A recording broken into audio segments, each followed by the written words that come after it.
இடைவெளியை தொடர்ந்து இணைந்திருக்கின்றீர்கள். திங்கட்கிழமை வணக்கம் நேத்ரா கலந்துரையாடல் பகுதியின் ஊடாக முக்கியமான ஒரு கலந்துரையாடல் தான் தொடர்ந்து உங்களுக்காக வர காத்திருக்கிறது. இன்று உடல் நலத்தை விட மிகவும் முக்கியமான ஒரு பேசு பொருளாக இருக்கின்ற விஷயம் உளநலம். எப்பொழுதுமே நாங்கள் கூறுகின்ற ஒரு விஷயம், உடல் நலத்திலே ஏதாவது பாதிப்பு வந்தால் கூட நாங்கள் அது முடிந்த அளவுக்கு சரி செய்து கொள்ளலாம். ஆனால் உளம் அன்றது பாதிக்கப்படுகின்ற பொழுது அது எங்களுடைய உடலையும் சேர்த்து பாதிப்படைய செய்துவிடும். எனவே இன்று டிப்ரெஷனாக இருக்கிறேன், ஸ்ட்ரெஸ்ஸாக இருக்கிறேன் என்று சொல்லுகின்ற விஷயங்கள் இன்று ஒரு பேஷனாக மாறி இருக்கிறது. சின்ன பிள்ளையை போய் கேட்டால் கூட நான் ஸ்ட்ரெஸ்ஸாக இருக்கிறேன், நான் டிப்ரெஷனாக இருக்கிறேன் அப்படின்னு சொல்லுவார்கள். ஆனால் ஒரு குறிப்பிட்ட காலத்துக்கு முன்னராக எங்களுடைய அம்மாக்களுடைய அல்லது அம்மாக்களுடைய காலத்தில் இந்த டிப்ரெஷன் அல்லது ஸ்ட்ரெஸ் என்கிற விஷயமே அவர்களுக்கு ஒரு ஃபெமிலியரான விஷயமாக இருக்காது. ஆனால் இன்று எங்களுடைய வாழ்க்கை முறை மாறுகின்ற பொழுது எல்லாமே மாறிவிட்டு இருக்கிறது. எனவே இன்று இந்த ஒரு விஷயம் பேசு பொருளாக இருக்கின்ற பொழுது இந்த பேறு காலத்திலே வருகின்ற இந்த மன உளைச்சல் அல்லது உளநல பாதிப்புகள் இன்று ஒரு அதிகம் பேசு பொருளாக இருக்கிறது. ஒரு அறிக்கைகளின் பிரகாரம் உலகளாவிய ரீதியிலே ஒரு பெண் கர்ப்பமாக இருக்கின்ற பொழுது 10% குழந்தை பிறந்ததன் பின்னராக 13% பெண்கள் உளநல பாதிப்புக்கு உள்ளாவதாக தகவல்கள் தெரிவிக்கின்றது. அதிலும் வளர்ந்து வருகின்ற நாடுகளிலே டெவலப்பிங் கண்ட்ரீஸிலே 15.6% பெண்கள் இந்த கர்ப்ப காலத்திலே உளநல பாதிப்புக்கு உள்ளாகுவதாகவும், குழந்தைகள் பிறந்த பின்னராக 19.8% பெண்கள் இவ்வாறான பாதிப்புக்கு உள்ளாகுவதாகவும் அறிக்கைகள் தெரிவிக்கிறது. எனவே ஒரு குழந்தை ஒரு சமுதாயத்திலே நல்ல பிள்ளையாக அல்லது நல்ல ஒரு மனநலம் உள்ள பிள்ளையாக இருக்க வேண்டும் என்று சொன்னால் அந்த பிள்ளை கர்ப்பத்திலே இருக்கின்ற பொழுதே அதற்குரிய சிறந்த அந்த நலம் தீர்மானிக்கப்பட வேண்டும். அப்படி தீர்மானிக்கப்பட வேண்டுமாக இருந்தால் அந்த பிள்ளையை கர்ப்பத்திலே சுமக்கின்ற தாய் சிறந்த உளநலத்தோடு இருக்க வேண்டும். அதன் பின்னராக கூட பிள்ளை பிறந்ததன் பின்னராக கூட சிறந்த ஒரு நலத்தோடு அந்த தாய் இருக்க வேண்டும். இன்று அது தொடர்பான விஷயங்கள் சம்பந்தமாகத்தான் பேச போகின்றோம். அதே போல இன்றிலிருந்து, அதாவது மே மாதம் 5ஆம் திகதியிலிருந்து 11ஆம் திகதி வரை உலகளாவிய ரீதியிலே பேறுகால உளநல வாரமாக பிரகடனப்படுத்தப்பட்டு அனுஷ்டிக்கப்பட்டு வருகின்றது. எனவே அது தொடர்பான நிகழ்வுகள் எங்களுடைய நாட்டிலும் ஒழுங்கமைப்பு செய்யப்பட்டிருக்கிறது. எனவே இந்த பேறுகால உளநலம் என்று சொன்னால் என்ன, இந்த வாரத்தில் எவ்வாறான விஷயங்களை நாங்கள் செய்ய போகிறோம் என்பது தொடர்பான விஷயங்களைத்தான் நாங்கள் எங்களுடைய கலந்துரையாடலூடாக பேச போகிறோம். எங்களோடு இணைந்திருக்கின்றார் யாழ்ப்பாண வைத்தியசாலையினுடைய உள மருத்துவ நிபுணர் டாக்டர் எஸ் சிவதாஸ் அவர்கள். வணக்கம் டாக்டர். வணக்கம். இந்த ஸ்ட்ரெஸ் அல்லது டிப்ரெஷன், இந்த உளநலம் என்கின்ற விஷயம் பொதுவான ஒரு விஷயமாக இருந்தாலும் பேறுகால உளநலம் என்பது பற்றி நாங்கள் அவ்வளவாக அவதானம் செலுத்துவதில்லை. இப்பொழுதுதான் அதிகமாக அது தொடர்பாக நாங்கள் பேசுகிறோம். இன்று இந்த விஷயம் அதிக முக்கியத்துவம் பெற்று காணப்படுவதற்கு காரணம் என்ன? முக்கியமாக நாங்கள் இந்த பேறுகாலத்தை வரைவிலக்கப்படுத்துறது மிக அவசியமாகின்றது. அதாவது கர்ப்பம் தரித்த பின்பு பிரசவம் வரையும் உள்ள பகுதியும் பிரசவத்தின் பின் ஒரு வருட காலத்தை தான் இந்த பேறுகாலம் என்று சொல்கின்றோம். இப்போ இந்த பேறுகாலம் என்பது பெண்களுடைய மிக முக்கியமான காலப்பகுதியில், அந்த முக்கியமான காலப்பகுதியில் இந்த சம்பவம் நடைபெறுகின்றது. இப்போ பொதுவாக பார்த்தீங்கன்னா இதில் மிக முக்கியமாக தெரிய வேண்டியது மாதர் உளநலம் என்றது ஒரு மிக முக்கியமான டாபிக். இப்போ மாதர் உளநலத்தில் பார்த்தீர்கள் என்றால் ஒரு கர்ப்பகாலம் அல்லது கர்ப்பம் பிள்ளை பெரு நடக்கின்ற காலங்களில் பெண்கள் பொதுவாகவே உள பாதிப்புக்கு உட்படுகின்ற நிகழ்வு அதிகமாக காணப்படுகின்றது. அதாவது இப்போ ஒரு டீனேஜுக்கு பிறகு ஒரு மிடில் ஏஜ் எல்லாம் முடிஞ்சு மெனப்போஸ் வரை மென்சுரேஷன் தொடங்குகிற பியூபர்ட்டியிலிருந்து மெனப்போஸ் வரும் வரையான காலப்பகுதியில் பெண்கள் உளப்பாதிப்புக்கு உட்படுகின்ற அளவு ஆண்களை விட 2-3 மடங்கு அதிகம். இப்போ இந்த காலப்பகுதியில் தான் பேறுகாலம் வருகின்றது. இந்த பேறுகாலம் என்பது அதன் பிரதிபலிப்பையும் கொண்டிருக்கும். இப்போ இதனால் பெண்கள் அதிகமாக இந்த காலப்பகுதியில் மனச்சோர்வு, பதகளிப்பு போன்ற நோய்களுக்கு பிரதானமாக முகம் கொடுக்கிறதோட உளமாய நோய்கள் என்று சொல்லுவோம், சைக்கோசிஸ் போன்ற நோய்களுக்கும் மகப்பேற்றுக்கு பின்னர் அதிகம் பாதிப்புக்கு உட்படுகின்றனர். இப்போ இதனை நாங்கள் பார்ப்போம் என்றால் இந்த உளநலம் என்பது தனியே நோயை பற்றின விடயம் அல்ல. இப்போ நோய் என்றதை இப்போ இந்த பேறு காலத்தில் உளநோய்கள் ஏற்படுகின்றன, அது யதார்த்தம். அந்த உளநோய்களை கண்டுபிடிச்சி அதை ஒரு சிகிச்சை கழிக்கப்படுறது அது ஒரு பெரிநேற்றல் சைக்காட்ரி, உள மருத்துவம் சார்ந்த விடயம். ஆனால் உளநலம் என்பது எப்போ பெண் கர்ப்பமாகின்றாலோ அண்டையிலிருந்து பிரசவம் நடந்து அதன் பின்பு 1 வருடம், சில நாடுகளில் 2 வருடம் கூட இந்த பேறு காலத்தில் டே 1 உள ஆரோக்கியமாக இருக்கிறதை வலியுறுத்துறது தான் இந்த உள நலத்தின மிக முக்கியத்துவமானது. நோய்களை கண்டுபிடிக்கிறது மட்டுமல்ல, நோய்கள் ஏற்படாமல் பாதுகாக்கின்ற விடயம், அதாவது உளநலத்தை மேம்படுத்துவதாக இருக்கலாம், வில்லனவே சில நிலைகளை கண்டுபிடிச்சி செய்கிறது எல்லாமே இந்த பேறுகால உளநலம் சார்ந்து வரும். இந்த பேறு காலத்திலே ஒரு பெண் உளநலம் பாதிக்கப்பட்டிருக்கின்றார் என்கின்ற விஷயத்தை எவ்வாறு அடையாளம் காணக்கூடியதாக இருக்கும் டாக்டர்? இப்போ பொதுவாக நீங்கள் பார்த்தீங்கன்னா ஒரு பெண் கர்ப்பமான பின்பு ஒரு மிக அதிகமான சந்தோஷத்தை வெளிப்படுத்துவார்.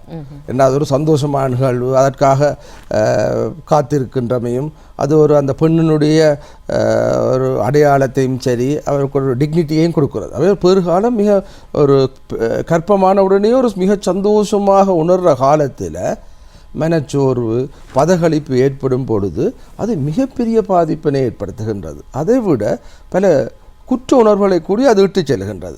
அவை பேறு காலம் என்றது மாழ்ச்சியான காலத்தில் நான் ஏன் மனச்சோர்வுக்குட்பட்டிருக்கின்றேன், ஏன் அடிக்கடி கோவப்பட்டு ஒரு பதகளிப்பு பதட்டம் போன்ற விடயங்களில் பாதிக்கப்பட்டிருக்கின்றேன் என்று ஒரு பெண் கருதும் பொழுது அது அவருக்கு மிகப்பெரிய பாதிப்பினையும் ஒரு விதமான குற்ற உணர்வையும் ஏற்படுத்துகின்றது. இப்போ இதனால் தான் இதனை நாங்கள் மிக அவதானமாக பார்க்க வேண்டி இருக்கின்றது. அப்போ பெண்களுக்கு சரியான சந்தோஷமான காலம். இப்போ இதில் நாங்கள் மிக முக்கியமாக பார்க்கணுன்னா கர்ப்பம் தரித்த உடனே சில பிரச்சனைகள் வரலாம், பிரசவத்துக்கு பிறகு பிரச்சனை வெவ்வேறு விதமான பிரச்சனை, எல்லாமே ஒரே மாதிரியான பிரச்சனை இல்லை. அப்போ கர்ப்பம் தரித்தவுடன் ஏற்படுற பிரச்சனைகள் வித்தியாசமானவை. உதாரணமாக இப்போ அதே நாங்கள் அந்த கர்ப்பம் தரித்து பிரசவம் வரை உள்ள அந்த 9 மாத காலப்பகுதியை 3 பகுதிகளாக பிரிக்கின்றோம். இப்போ முதல் பகுதியில் பெண்ணுக்கு இந்த கர்ப்பம் சார்ந்த பிரச்சனை அதிகமாக இருக்கும். ஏன் நான் என் கர்ப்பம் சார்ந்த விடயங்கள் பெரிய பிரச்சனையாக பேசு பொருளாக இருக்கும். கடைசி 3 மாதம் கிட்டத்தட்ட பிரசவம் சார்ந்த பிரச்சனைகள் பேசு பொருளாக இருக்கும். இப்போ இவை ரெண்டுக்கும் இடையில் நடுப்பகுதி ஓரளவுக்கு ஒரு அமைதியான அல்லது பாதிப்புகள் குறைந்த பகுதியாக காணப்படும். இப்போ நாங்கள் இதில் மிக முக்கியமாக பார்க்கணும், இந்த கர்ப்பம் உண்மையாக வேண்டிய கர்ப்பமாக வேண்டத்தகாத கர்ப்பமாக. ஆரம்பத்தில் கர்ப்பம் வேண்டிய கர்ப்பமாக இருக்கிறதுக்கும் வேண்டத்தகாத கர்ப்பமாக இருக்கிறதுக்குமான பிரதிபலிப்பு என்பது மிக வித்தியாசமாக காணப்படும். அதனை பொறுத்தது. இப்போ பொதுவாகவே இந்த கர்ப்பம் தரித்தவுடன் உடற்றொழில் மாற்றங்களும் பிற உடலில் ஏற்படுகின்றது. அப்போ இந்த உடற்றொழில் மாற்றங்களும் பல உளவியல் மாற்றங்களுக்கு வித்திடுகின்றன. அப்போ இந்த உடற்றொழில் மாற்றங்களில் திடீரென்ற ஒரு பயம் அல்லது நான் இதை எப்படி இந்த பிரசவத்தை அல்லது இந்த காலத்தை எப்படி கடத்த போகின்றேன், எனக்கான ஆதரவு இருக்கின்றதா, எனக்கு இதில் எப்படி இருக்குமென்ற ஒரு கர்ப்பம் சார்ந்த பயம் ஏற்படும். அதில் உடற்றொழில் மாற்றங்களோடு சேர்ந்து சில மாற்றங்கள் ஏற்படுகின்றன. பிரசவத்துக்கு நெருங்கி கொண்டு செல்லுகின்ற பொழுதும் கூட இந்த பிரசவத்தை நான் எவ்வாறு செய்து முடிக்கப் போகின்றேன், எனக்கு ஆதரவுகள் இருக்குமா, பிள்ளை பெற்ற பிற பிள்ளையை வளர்க்குவதற்கு நான் எவ்வாறு இடர்படப் போகின்றேன், இப்படியான பல எண்ணங்கள் தோன்றுவதனால அந்த பகுதியும் மனச்சோர்வு நிறைந்த பகுதியாக காணப்படுது. அவை பிரசவத்துக்கு முன் மனச்சோர்வு காணப்படுகிற அளவு ஓரளவுக்கு பெருமளவு காணப்படுகின்றது, பதகளிப்பு காணப்படுகிறது. பிரசவத்துக்கு பின் அது அதிகரித்த அளவில் காணப்படலாம். அதிலும் குறிப்பாக பிரசவத்துக்கு முன் அவர்கள் பதகளிப்பு மனச்சோர்வுக்கு உட்பட்டிருந்தார்கள் என்றால் பிரசவத்துக்கு பின் அது அதிகரித்து காணப்படுறதுக்கான எதிர்நிலையும் காணப்படுகிறது. ஆரம்பத்தில் நான் கூறினேன், முன்னைய காலங்களிலே இந்த விஷயங்கள் அவ்வளவு நாங்கள் அதை அவதானித்ததில்லை. இன்றுதான் அதிகமாக இது தொடர்பாக எல்லாம் பேசுகிறோம். எனவே அதுக்குரிய காரணம் என்ன, அல்லது முன்னைய காலத்திலும் இந்த பண்புகள் இருந்திருக்கும், நாங்கள் அவற்றை கண்டும் காணாது போல, அல்லது அது சம்பந்தமான அந்த விழிப்புணர்வு இல்லாதால் நாங்கள் இவற்றை பற்றி அதிகமாக பேசவில்லையா, அல்லது இன்றைய காலத்திலே அதிகமாக இப்படியான பிரச்சனைகள் வருவதற்கு காரணம் என்ன டாக்டர்? இப்போ முக்கியமாக நாங்கள் நான் சொன்ன இந்த உளமாய நிலைமை ஏற்படும். இப்போ அதாவது ஒரு விதமான சைக்கோட்டிக்ஸ் ஃபீச்சர்ஸ் வரும் பிரசவத்தின் பின். அதே அந்த காலத்திலும் சன்னி பிடித்தல் என்று சொல்லித்தான் இருக்கினோம், சுவாதம் அப்படியெல்லாம் சொல்லியிருக்கிறார். அந்த காலத்தில் அது இருந்திருக்கு. ஆனால் அது ஒரு நோயை மட்டும்தான் குறிக்குது. அது ஒரு தீவிரமான நோய், வைத்தியசாலையில் அனுமதிக்கப்பட்டு உடனடியாக சிகிச்சை அளிக்கப்பட வேண்டிய மிக முக்கிய நோய். ஆனால் இப்பொழுது அதை விட இந்த பதகளிப்பு மனச்சோர்வு நோய்கள் அதிகரித்து காணப்படும்.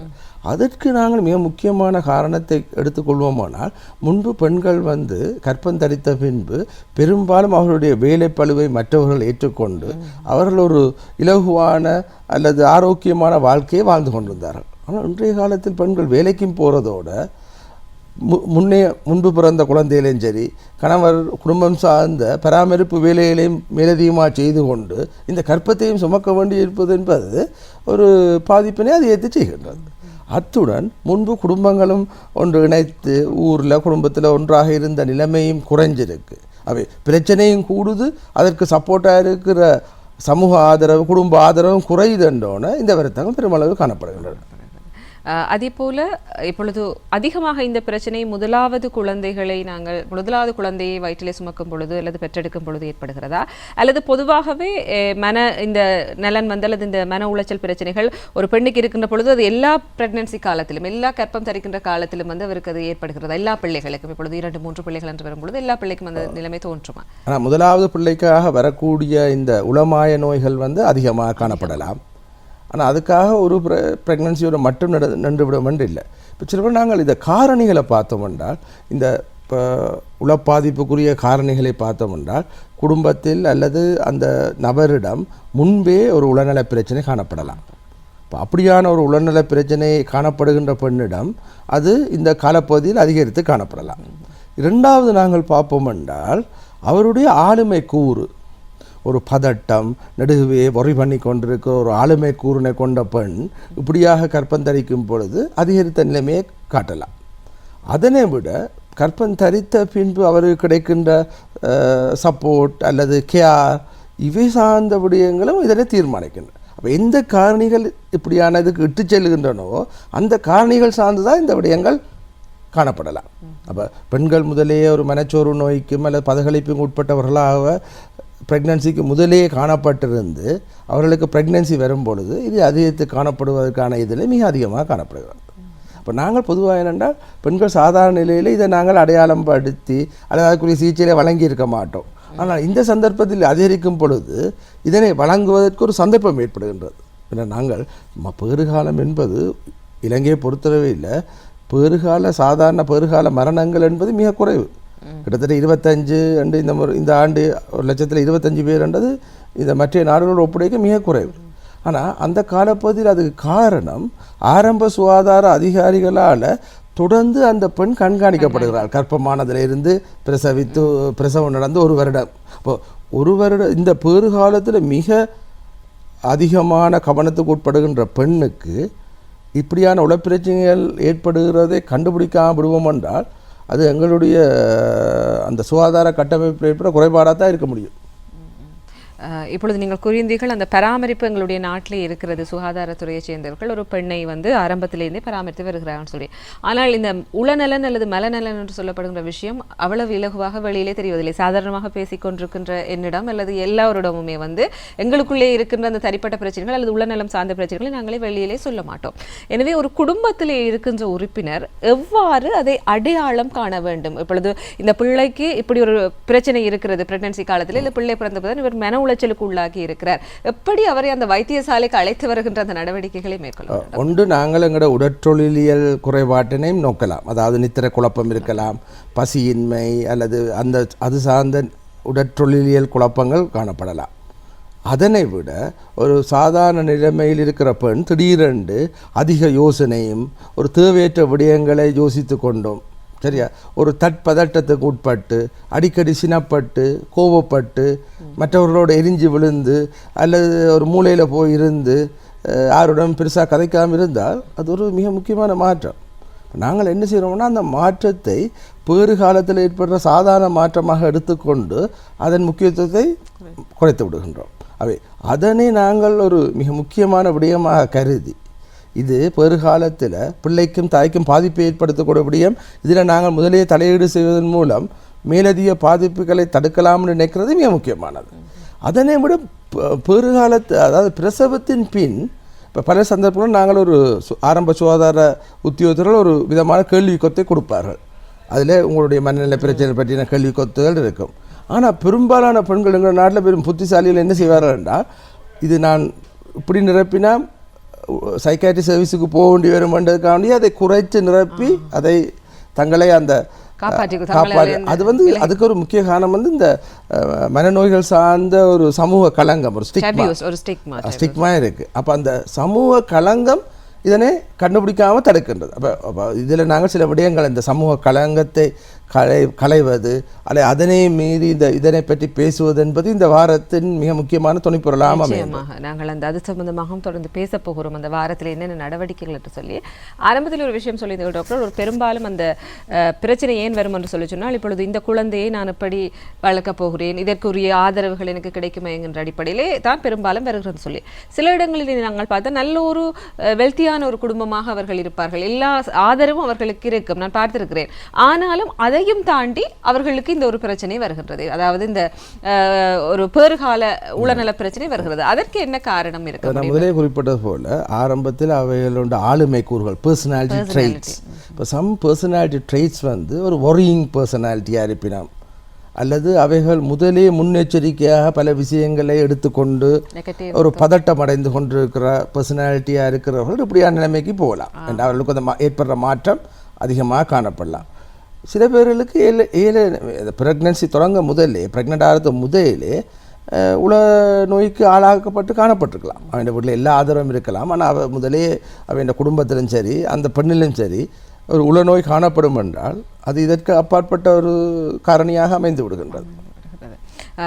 இப்பொழுது குழந்தை பிறந்ததன் பின்னராக, அதாவது குழந்தை வயிற்றிலே இருக்கும் பொழுது இவருக்கு இப்படி ஒரு பிரச்சனை இருக்கிறது என்று இன்னும் காணப்பட்டிருக்கிறது. எனவே குழந்தை பிறந்ததன் பின்னராக ஒரு குழந்தைக்குரிய விசேட வைத்திய நிபுணர் தவிர உளநல வைத்திய நிபுணர்களும் அதிலே கவனம் எடுத்து, அல்லது ஒரு குழந்தை இப்படியான ஒரு பெண்ணுக்கு குழந்தை பெற்று கொண்டவுடன் எங்களுடைய நாட்டிலே அந்த கட்டமைப்பு எவ்வாறு இருக்கிறது, அந்த ஒரு இணைந்து வேலை செய்கின்ற தன்மை எவ்வாறு இருக்கிறது? பொதுவாக நான் முன்பு கூறினது போல உளநோய்கள் என்று சந்தேகிக்கப்படும் பொழுது உள மருத்துவரிடம் அனுப்புறது என்பது இங்கு இருக்கின்றது. ஆனால் இந்த உள மருத்துவரிடம் அனுப்புகின்ற போது அதனை சமூக களங்கம் காரணமாக அவரிடம் செல்லாமல் விடுகின்ற தன்மையும் அதிகமாக காணப்படும். அப்போ அது ஒரு பிரச்சனையாக இருக்கின்றது. ஆனால் நான் என்ன குறிப்பிடுறேன் என்றால், இந்த உளநலம் என்பது பெரும்பாலும் இந்த பேறுகால உளநல பிரச்சனைகள் அல்லது உள நோய்கள் தனியே மருத்துவ ரீதியாக அல்லது மாத்திரைகள் மூலம் மட்டும் குணப்படுத்தணும் என்ற விடயம் அல்ல. இது மாத்திரைகளுக்கு அப்பால் பெருமளவு வேறு உள சிகிச்சைகள், மற்றது உளவளத்துணை போன்ற வேறு விடயங்களாலும் இதற்கு சிகிச்சை அளிக்கலாம். அப்போ இதில் உள மருத்துவத்துறையின் உள மருத்துவ பங்களிப்பு என்றதை விட குடும்பத்தினதும் சமூகத்தினதும் பங்களிப்பு என்பது மிக முக்கியமாக அமைகின்றது. அந்த சமூக பங்களிப்பும் குடும்ப பங்களிப்பும் உடைகின்ற பொழுதுதான் இந்த பிரச்சனை எக்ஸ்ட்ரீமாக மாறுவதற்கு. எனவே இந்த விஷயத்திலே நாங்கள் கவனக்குறைவாக இருக்கின்ற பொழுது எவ்வாறான ஒரு தீவிரத்தன்மையை இது அடைவதற்கு வாய்ப்புகள் இருக்குது டாக்டர்? ஒரு எக்ஸ்ட்ரீமாக போகின்ற பொழுது இதுதான் நடக்கும் என்கின்ற பொழுது பொதுவாக பார்த்தீங்கன்னா, இப்போ நீங்கள் குறிப்பிட்டது போல இந்த மனச்சோர்வு நோயின் அளவை பற்றி குறிப்பிட்டிருந்தீர்கள். இந்த தங்களை காயப்படுத்தி அல்லது தங்களை தற்கொலை அல்லது தன்னுயிர் மாய்ப்பு முயற்சிகள் என்பது அதிகமாக ஒரு காலத்தில் காணப்படுவது. இப்போ நீங்கள் சில வைத்தியசாலையில் பார்த்தா தெரியும், தங்களுக்கு ஒரு செல்ஃப் கட், தங்களுடைய காயப்படுத்தி கொண்டு வரவர்கள் அல்லது தங்களை உயிரை மாய்ப்பதற்கு முயற்சி செய்திருக்கிறவர்கள் அதிகமாக வருகிறார்கள். அது ஒரு மிக முக்கியமான பிரச்சனை. இது பல தன்னுயிர் மாய்ப்புகளில் கூடி முடிந்திருக்கின்றது. அப்போ ஒரு பேறுகால தண்ணீர் மாய்ப்பு என்பது ஒரு சாதாரண விடயமாக எடுத்துக்கொள்ள முடியாது. ஏனென்றால் நாங்கள் பெரும்பாலும் சுகாதாரத்துறையின் தீவிர கண்காணிப்பு கூட இருக்கிற ஒரு பெண் இப்படியான ஒரு முயற்சியில் போய் இறப்பது என்பது மிக பாரதூரமானதாக கொள்ளப்பட வேண்டும். இது ஒரு மரணத்துக்கு விட்டு செல்ல வேண்டும். அதிலும் குறிப்பாக இந்த உளமாய நோய் அல்லது பிரசவத்துக்கு பின்னாக ஏற்படுகின்ற மனச்சோர்வு நோயில் பிள்ளைகளை கொலை செய்வதற்குமான சந்தர்ப்பம் மிக அதிகமாக காணப்படுது. இப்போ பல பேர் அந்த எரிச்சல் அல்லது பிள்ளைகிட்ட சத்தம் தாங்க முடியாது அவைகளை தூக்கி கீழே போடுறது முதல் கணக்கு நடந்திருக்கிறது. அவை இது தாயின் உயிருக்கும் ஆபத்தாக இருக்கின்றது, பிள்ளையின் உயிருக்கும் ஆபத்தாக முடிகின்ற அளவுக்கு இது தீவிரமடையலாம் என்பதால் தான் இதை பற்றி மிக அதிகமாக பேச வேண்டியிருக்கிறது. அதே போல இந்த குழந்தைகளை அவர்கள் காயப்படுத்துவது அல்லது குழந்தைகளை நீங்கள் கூறியது போல குழந்தைகளை ஏதாவது துன்பத்துக்குள்ளாக்குவது தவிர ஒரு தாயினுடைய இந்த உளநல பாதிப்பை இந்த அளவுக்கு வேறு விதங்களிலே அந்த குழந்தையை பாதிக்கிறது டாக்டர், வயிற்றிலே இருக்கின்ற பொழுதாக. இப்போதான் பார்த்தீங்கன்னா, குழந்தைக்கு பிள்ளை பிறந்தோன்னே சிசுவிலேயே தாய்க்கும் பிள்ளைக்குமான பிணைப்பு ஆரம்பமாகிறது. அதை சொல்லுவோம் அந்த மத பேபி பொன். இந்த பொன் மிக அடிப்படையில் ஒரு பாதுகாப்பானதாக மாறினால் மாத்திரம்தான் பிள்ளையின் எதிர்காலம் ஆரோக்கியமானதாக இருக்கும். இப்போ இதில் இந்த பாதிப்பு இந்த பொண்டிங்கை பாதிக்க செய்யுது, அந்த பிணைப்பினை பாதிக்க செய்கின்றது. இப்பொழுது பல ஆய்வுகள் சொல்லுகின்றன, கட்டிலமை பருவத்தில் பிள்ளைகளுக்கு ஏற்படுகின்ற பல உளநல பாதிப்புகள் என்பது முக்கியமாக நாங்கள் இந்த பேறு காலத்தில் ஏற்படுற உள பாதிப்புகளின் தொடர்ச்சியாக அமைகின்ற என்று குறிப்பிடுவார். இப்போ கட்டிலமை பருவத்தில் ஒரு பிள்ளை மிக ஒரு பிறழ்வான நடத்தையை காட்டுவதற்கான காரணம் முன்பே தீர்மானிக்கப்பட்டு விட்டது. அதனால்தான் இது மிக முக்கியமாக இது அந்த பிணைப்பினை பெருமளவு பாதிக்க செய்கின்றது. இப்படி நிறைய விஷயங்கள் பேசாமல் இருக்கிறபடியால் தான் இந்த வருடத்துக்கான துணைப்பொருளாக இந்த பேறுகால வார இந்த உளநல வாரத்தினுடைய துணைப்பொருளாக பேசாததை பேசுவோம் என்று சொல்லி ஒரு துணைப்பொருள் இருப்பதாக சொல்லியிருங்கள். எனவே இந்த நிகழ்வுகள் சம்பந்தமாக நாங்கள் பேசலாம். இலங்கையிலே எவ்வாறான நடவடிக்கைகள் இந்த வாரத்தை முன்னிட்டு, அதாவது இந்த பேறுகால உளவாரம் 5ஆம் தேதியிலிருந்து 11ஆம் தேதி வரை பிரகடனப்படுத்தப்பட்டிருக்கிறது, எவ்வாறான நடவடிக்கைகளை இலங்கையிலே மேற்கொள்ள போகிறார்கள்? இப்போ பொதுவாக இலங்கையில் மற்ற பிரதேசங்களை பற்றி பெரிய அளவில் எனக்கு தெரியவில்லை. ஆனால் வடபகுதியில் வடபுலத்தில் இம்முறை கிட்டத்தட்ட 5 பேறுகால தன்னுயிர் மாய்ப்புகள் இடம்பெற்று விட்டன இந்த வருடம். அது ஒரு மிகப்பெரிய அவலமாக காணப்படுவதனால் நாம் இந்த வாரத்தில் கடைசி நாளான ஞாயிற்றுக்கிழமை 11ஆம் தேதி ஒரு விழிப்புணர்வு நடைபவனி ஒன்றை நாங்கள் வைத்தியசாலையிலிருந்து யாழ்ப்பாண பொது நூலகத்துக்கு சென்று அங்கு ஒரு பேசாததை பேசுவோம், பேறுகாலம் பேசாததை பேசுவோம் என்ற ஒரு நிகழ்வை ஏற்பாடு செய்து கொண்டிருக்கோம். இப்போ அதில் முக்கியமாக இந்த தன்னுயிர் மாய்ப்புக்கு எதிரான ஒரு நிலைப்பாடு, வாழ்வை நேசிப்போம் என்ற விடயங்களும், இந்த விடயங்கள் சம்பந்தமாக பெண்கள் தங்களுடைய கருத்துக்களை எப்படி வலியுறுத்துகிறார்கள் அல்லது அதை பற்றி பேசுகிறார்கள் என்பதை ஊக்குவிக்கின்றோம். ஏன்னா இந்த முறையான உலக இந்த தினத்தின் துணைப்பொருள் அவர் வாய்ஸஸ் அவர் ஸ்ட்ரென்த், எங்களுடைய குரல்கள் எங்களுடைய பலம் என்று தான் அவர்கள் கொண்டிருக்கிறார். அவை பல பெண்கள் தங்களுடைய வாழ்க்கை அனுபவத்தினூடாகவும் ஒவ்வொரு தலைப்புகளில், உதாரணமாக செய்யுடைய மனநலம், தாயினுடைய மனநலம், குடும்ப வன்முறை, வீட்டு வன்முறை என்ற பெரும்பாலும் இந்த வீட்டு வன்முறை சார்ந்து குடும்ப வன்முறை சார்ந்து தான் இத்தகைய அவலங்கள் ஏற்படுகின்றன. இப்போ இவற்றை எவ்வாறு கையாள்வது அல்லது இவற்றை எவ்வாறு தடுப்பது போன்ற விடயங்களை பற்றி நாங்கள் ஒரு நிகழ்ச்சியை ஒழுங்கு செய்திருக்கின்றோம் வருகின்ற ஞாயிற்றுக்கிழமை யாழ்ப்பாணத்து பொது நூலகத்தில் பப்ளிக் லைப்ரரியில் நடைபவனியோடு தொடர்ந்து நடைபெறும். எவ்வாறான பெண்கள் இதற்கு தெரிவு செய்யப்பட்டிருக்கிறார்கள்? எப்படியான அல்லது அது ஓப்பன் ஒரு இதாக இருக்கிறதா? ஒரு ஓப்பன் இது தான். இப்போ அதில் இந்த இப்படியான பேறுகால மனச்சோர்வுக்குட்பட்ட சில பெண்கள் தங்கள் அனுபவங்களை உரையாற்றி அதை சொல்லுகிறார்கள். அவர் வாய்ஸ் அவர் ஸ்ட்ரென்த். சில மருத்துவர்கள் இதன் முக்கியத்துவத்தை பற்றி கருத்து தெரிவிக்கிறார்கள். அதாவது பிரசவத்துக்கு முன்னுள்ள காலப்பகுதி, பிரசவத்துக்கு பின்னுள்ள காலப்பகுதி, இன்ஃபன்ட் மென்டல் ஹெல்த், அந்த சிசுவினுடைய மனநலம் பற்றியும் இதுகளை நாங்கள் உரையாற்றோம். அடுத்தது நாங்கள் இந்த தண்ணீர் மாய்ப்புகளை ஒரு பேசுபொருளாக மாற்றும் பொழுது அது ஒரு வேண்டத்தகாத விளைவுகளை ஏற்படுத்தக்கூடியது, ஒரு பாதகமான அதை பற்றி அதனால் நாங்கள் எங்கள் வாழ்வை நேசிப்போம் என்ற ஒரு துணைப்பொருளில் ஒரு கவிதா அரங்கம் அப்படி சில விடயங்களை செய்கின்றோம். ஏனென்றால் அந்த பொதுவாகவே நாங்கள் வாழ்க்கையை நேசிக்கக்கூடாது, எங்கள் வாழ்வை நாங்கள் நேசிப்போம் என்ற துணைப்பொருள் அது அமைகிறது.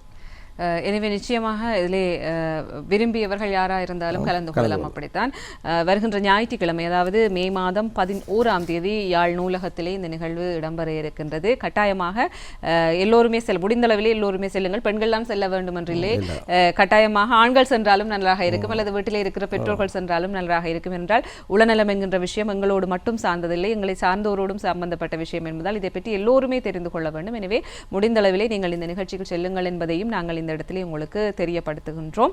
இது சம்பந்தமான மேலதிக விவரங்கள் ஏதாவது சமூக ஊடகங்களிலே காணப்படுகிறதா? இந்த நிகழ்ச்சி நாங்கள் இந்த விடயங்களை சமூக ஊடகத்தளங்களில் ஒரு பேசு பொருளாக மாற்றி இருக்கின்றோம்.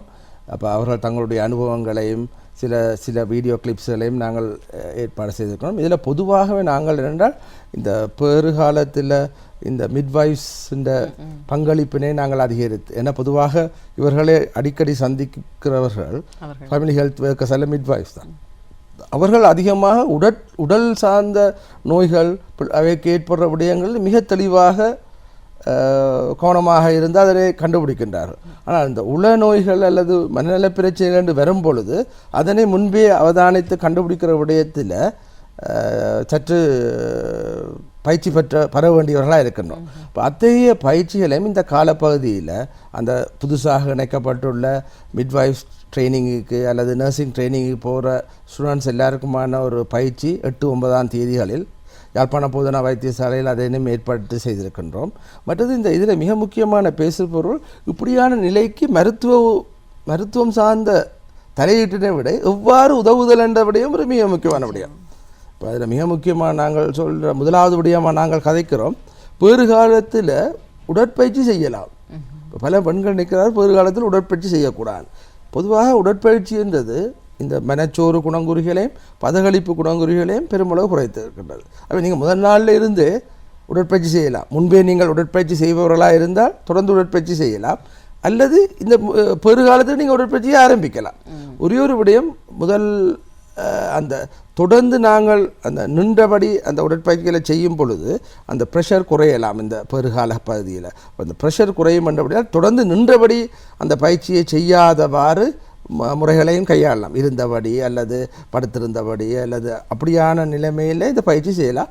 மற்றபடி இந்த பயிற்சியை ஒரு 2 அல்லது 4 தடவைகள் ஒரு வாரத்துக்கு செய்யும் பொழுது அது அதிகமான நன்மையை ஏற்படுத்துகின்றது. அதில் குறிப்பாக மனச்சோர்வு நோய்களின் குணங்குறிகளை குறைக்கின்றது, பதகளிப்பினை இல்லாமல் ஒரு சாந்தப்படுத்தும் நிலைமையை தோற்றுவிக்கின்றது.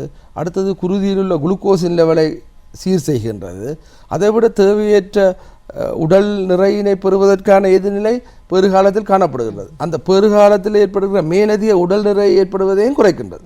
இப்போ இது ஒரு மிக முக்கியமான இலகுவான நாங்கள் வீட்டிலே செய்யக்கூடிய ஒரு மிக முக்கியமான விஷயம் உடற்பயிற்சி. இப்போ இதனை விட இந்த பதகளிப்பு பதட்டம் அதுகளுக்கான சார்ந்த வழிமுறைகளையும் நாங்கள் அந்த அன்றைய தினத்தில் நாங்கள் பேசு பொருளாக்கியிருக்கிறோம்.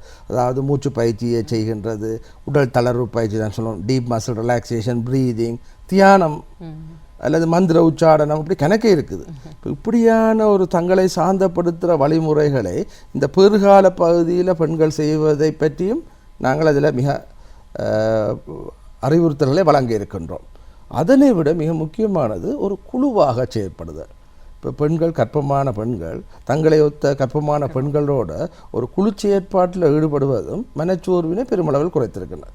அந்த குழு செயற்பாடினை அவர்கள் உருவாக்கலாம் அல்லது மற்றவர்களும் உருவாக்கலாம். அப்போ அந்த குழு செயற்பாடினை உருவாக்குற அந்த செயற்பாடு, மற்றது குழு சிகிச்சைகள், மற்றது உளச்சிகிச்சைகள், அப்படி எல்லா விடயங்களையும் இவற்றை நாங்கள் மருத்துவ அல்ல மாத்திரைகளுக்கு அப்பால் பேறுகாலத்தை எவ்வாறு உள ஆரோக்கியத்திட்ட பேணுதல் என்பதை பற்றியும் அந்த பேசாததை பேசுவோம் என்று பேசுவோம்.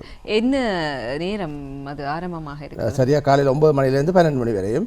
ஆனால் அந்த நடைபவனி 8 மணிக்கு தொடங்குகிறோம். அதையும் ஞாபகப்படுத்துகிறோம். காலை 9 மணியிலிருந்து 12 மணி வரை நடைபவனி 8 மணிக்கு ஆரம்பமாக இருக்கிறது. எங்கிருந்து ஆரம்பமாக இருக்கிறது? யாழ்ப்பாணம் போதனா வைத்தியசாலையிலிருந்து யாழ் நூலகத்தை நோக்கி அந்த நடைபவனி ஆரம்பமாக இருக்கிறது. எனவே நாங்கள் இந்த நிகழ்ச்சியினுடைய இறுதியிலும் அதை உங்களுக்கு மீண்டும் ஞாபகப்படுத்துகிறோம். அதற்கு முன்னர் டாக்டர் ஒரு விஷயம் ஆரம்பத்தில் நான் கூறியிருந்தேன், சில அறிக்கைகளின் பிரகாரம் வளர்ச்சியடைந்து வருகின்ற நாடுகளிலே, அபிவிருத்தி அடைந்து வருகின்ற நாடுகளிலே இந்த உளநல பாதிப்புகள், இந்த பேறுகால உளநல பாதிப்பு அதிகமாக இருப்பதாக சொல்கிறார்கள். நீங்கள் இன்னொரு விஷயத்தை சொல்லியிருந்தீர்கள், எங்கட நாட்டை பொறுத்தளவிலே சுகாதாரம் சார்ந்த விஷயங்கள், அதாவது இந்த ஒரு பேறுகால சுகாதார உத்தியோகத்தர்கள் அது இந்த சுகாதாரம் சார்ந்த விஷயங்கள் ஒரு சிறந்த வளர்ச்சியை காட்டியிருக்கிறது அப்படின்னு சொல்லியிருக்கள். அந்த பராமரிப்பு சிறந்த வளர்ச்சியை காட்டியிருக்கிறதுன்னு சொல்லியிருக்கள். நான் பொதுவாக அவதானித்த ஒரு விஷயம், இந்த தொழிற்பொருளுக்கு அப்பாற்பட்டதாக, இன்றைய தலைப்புக்கு அப்பாற்பட்டதாக இருந்தாலும் இன்று இருக்கின்ற எங்களுடைய நாட்டை பொறுத்தளவிலே பிரெக்னென்டாக இருக்கிற பெண்கள், குறிப்பாக வேலைக்கு செல்லுகின்ற பெண்கள் அதிகமான மன உளைச்சலுக்கு உள்ளாக இருக்கிறார்கள். சில வேலைத்தளங்களிலே, அது அரச வேலைத்தளங்களாக இருக்கலாம், தனியார் வேலைத்தளங்களாக இருக்கலாம், அந்த ஒரு கர்ப்பிணி பெண்ணுக்கென்று இருக்கின்ற அந்த விசேட கவனிப்புகள் அவர் யாரும் தனியாக கவனிக்க தேவையில்லை. ஆனால் அந்த ஒரு வேலையினுடைய கட்டமைப்பு சில பிரச்சனைகளுக்குள்ளான வேலை கட்டமைப்பாக இருக்கலாம், அந்த வேலை நேரமாக இருக்கலாம், அல்லது அவர்களுடைய வேலை பளுவாக இருக்கலாம். எனவே ஒரு உளநல வைத்தியராக இப்பொழுது இந்த நிகழ்ச்சியை ஒரு அலுவலகத்தினுடைய உத்தியோகத்தை அல்லது ஒரு அரசாங்க உத்தியோகத்தை பார்த்து கொண்டிருந்தால் அவர்கள் இப்பொழுது குடும்பம், பெற்றோர், கணவன், ஏனைய பிள்ளைகள் என்பதையும் தாண்டி அலுவலகத்தில் இருக்கின்ற இந்த மேலின உத்தியோகத்தர்கள் ஒரு கர்ப்பிணி பெண்ணை எவ்வாறு கையாள வேண்டும், அந்த ஒரு பராமரிப்பை அவர்கள் எவ்வாறு கொடுக்க வேண்டும்? இப்போ கர்ப்பிணி பெண் கர்ப்பம் அடைந்தவுடனே ஒரு பதட்டத்துக்கு உட்படுகின்றார். ஏன் நான் எப்படி இந்த பிரசவ இந்த கற்பனை இந்த காலத்தை எப்படி கழித்து பிள்ளையை பெற்று எப்படி வளர்க்கப் போகின்றேன் என்ற ஒரு பதகளிப்புக்கு உட்படுகின்றார். தான் ஒரு தனித்து போனவராக உணர்கின்ற தன்மை அதிகமாக காணப்படும். இப்போ இதில் மிக முக்கியமானது ஒரு இணைப்பினை ஏற்படுத்தி அவர்களுக்கு ஒரு பாதுகாப்பு உணர்வினை வழங்க வேண்டும். எவ்வாறு பாதுகாப்பு உணர்வினை வழங்கலாம் என்றால், ஒன்று அவர்களுக்குரிய சரியான ஒத்துணர்வு, எம்பதியை வழங்கலாம். நீங்கள் இந்த டைமில் கொஞ்சம் ஃபீல் பண்ணுறீங்க, இந்த டைமில் கொஞ்சம் கஷ்டமாக இருக்குது, கொஞ்சம் ரெஸ்ட் எடுக்கணும், நீங்கள் ஓய்வாக இருக்கலாம்னு ஒரு எம்பதியை வழங்கலாம். ரெண்டாவது நாங்கள் செய்யலாம், நாங்கள் உங்களுக்கு எந்த நேரமும் என்ன பிரச்சனை வந்தாலும் உதவுவதற்கு தயாராக இருக்கிறோம் என்ற ஒரு செய்தி அல்லது அதை வெளிப்படுத்துறது மிக முக்கியமானது. இப்போ நீங்கள் உங்களுக்கு வயிற்றுக்குற்று அல்லது ஒரு பிரச்சனை ஏற்பட்டாலும் உங்களுக்கு வைத்தியசாலை பக்கத்தில் இருக்க இந்த ஹாஸ்பிட்டலுக்கு போகிறீங்க, இப்படி சில விடயங்களை நாங்கள் கதைக்கலாம். அடுத்தது நாங்கள் அவருடைய அந்த மதிக்கிறன்றது, இப்படியான இதில் இவை வேலை செய்ய மாட்டோம், இவையால் ஒன்றும் செய்யலான்ற ஒரு கீழ்த்தரமான நிலையை உட்படுத்தாமல் அவர்களே இது இப்படி ஒரு கர்ப்பகாலம் பிரசவ காலத்திலேயே இப்படி நாங்கள் அவர்கள் இந்த வேலைக்கு வந்து இவ்வளோ ஆரோக்கியமாக செயற்படுறாள், இவ்வளோ ஒரு பெரிய ஒரு விஷயம் என்று நாங்கள் பாராட்டுறது ஒரு மிக முக்கியமானது தான். எனக்கு தெரிய சில வைத்தியர்கள் பிரசவம் முடிந்த உடனே வேலைக்கு வந்திருக்கிறார்கள், மெட்டர்னல் லீவை இல்லாமல். அப்படி வரக்கூடிய ஒரு விடயத்தை நாங்கள் வியந்து பாராட்ட வேண்டியதான் மிக முக்கியமானது. அது இழிவுபடுத்துகிற விடயம் அல்லவே இது. அப்போ அந்த வியந்து பாராட்டுதல். அடுத்தது அவர்களுக்கு உதவி கோருகின்ற ஆற்றலை அல்லது உதவி கோரும் பொழுது எத்தகைய ரிசோர்ஸ் இருக்கின்றதை நாங்கள் வழங்குவதன் மூலம் அவருடைய பாதுகாப்புணர்வை அதிகரிக்கலாம். இப்போ எனக்கு இப்படி ஒரு ப்ராப்ளம் வந்துட்டா நான் இந்த ஒரு ரிசோர்ஸை அல்லது இந்த ஒரு ஆளை கண்டெக்ட் பண்ணுற மூலம் நான் வந்து என்ன உதவியை பெற்றுக்கொள்ளலாம். இப்போ அப்படியான விடயங்கள் மூலம் நான் ஒரு பாதுகாப்பான எனக்கு இந்த விடயம் வந்து ஒரு பெரிய பிரச்சனை இல்லை, இதை இலகுவாக கடந்து செல்ல முடியும், இதற்காக எல்லோரும் எனக்கு ஒத்துழைப்பு தயாராக இருக்கின்றார்கள், ஆகவே இதை நான் பயப்பட வேண்டியதில்லை என்ற ஒரு விதமான தன்னம்பிக்கையை ஏற்படுத்தும். ஏன்னா பல இடங்களில் பிரசவத்தில் தன்னம்பிக்கையற்று இருக்கிறது தான் மிக பிரச்சனையாக இருக்கின்றது. தங்களுடைய ஒரு தாழ்வான கணிப்பு. அப்போ அந்த தன்னம்பிக்கையை வளர்க்குறதுக்கு இவையெல்லாம் மிக முக்கியமான தேவையாக இருக்குது.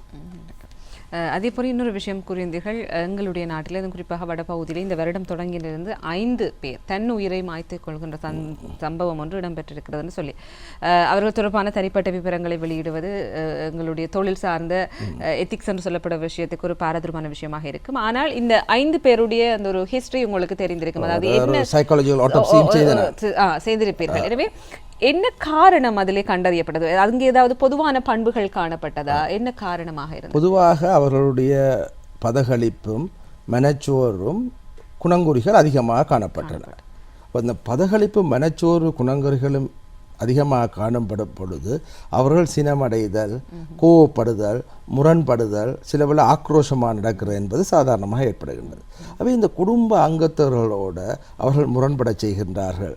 அதை விட கணவனோடு அல்லது அந்த இன்லோஸ் அந்த கணவருடைய உறவினர்களோடு அதிக முரண்படுற நிலைமை அதிகரிக்கின்றது. இந்த முரண்பாடு இவர்கள் ஒரு கற்ப காலத்தில் ஏற்படுற ஒரு விடயமாக அவர்கள் அதை கருதி அவர்களுக்குரிய ஆதரவை நாங்கள் வழங்காமல் விட்டு அவர்களோட இன்னும் மேலும் முரண்படும் பொழுது அவருடைய உணர்தல் மிக அதிகமாக கிடக்கும்.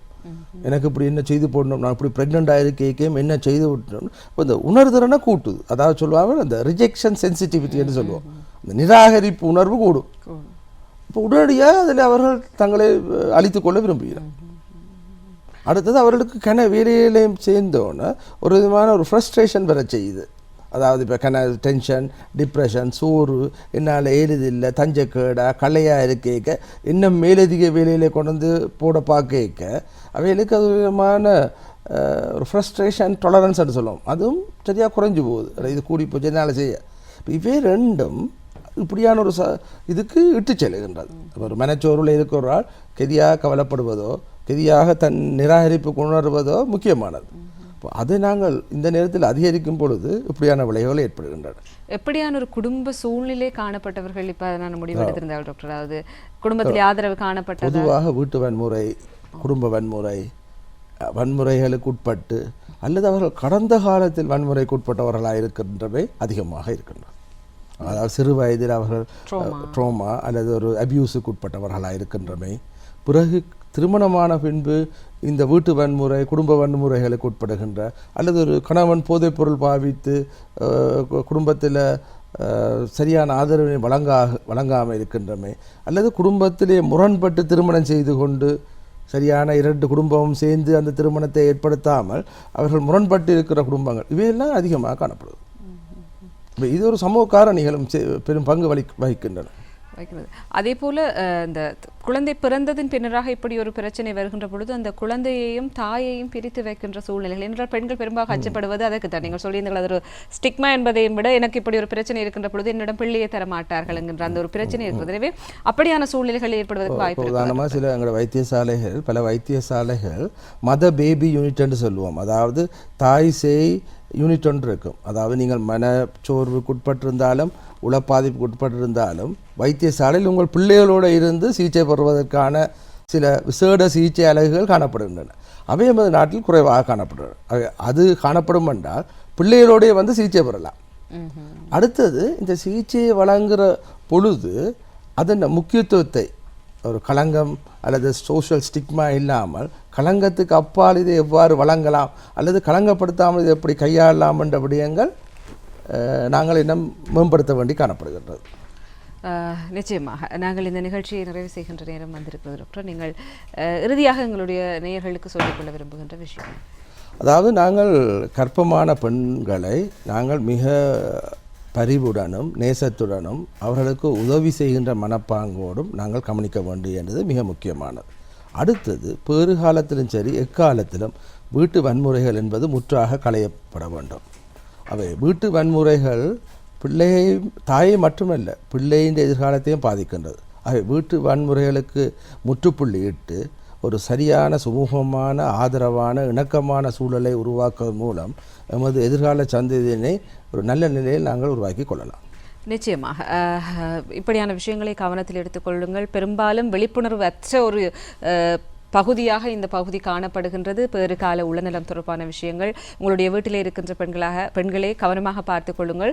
சார்ந்தோர்கள் அந்த விஷயத்திலே நீங்கள் அக்கறையாக இருக்க வேண்டும். அதே போல இந்த பேறுகால உள நல வாரத்தை முன்னிட்டு ஞாயிற்றுக்கிழமை அதாவது மே மாதம் 11ஆம் தேதி யாழ்ப்பாணத்திலே ஒரு நிகழ்வும் ஒழுங்கமைப்பு செய்யப்பட்டிருக்கிறது. யாழ் போதனா வைத்தியசாலையிலிருந்து யாழ் நூலகம் ஊடாக அந்த நடைபவனி இடம்பெற்று யாழ் நூலகத்திலே காலை 9 மணியிலிருந்து 12 மணி வரைக்கும் இது தொடர்பான ஒரு விழிப்புணர்வு நிகழ்ச்சி இடம்பெற இருக்கிறது. நீங்கள் அனைவரும் சென்று விரும்பியவர்கள் சென்று கலந்து கொள்ளலாம். பெண்கள் என்பதையும் தாண்டி வீட்டில் இருக்கின்ற அனைவருமே கலந்து கொள்ளுங்கள்.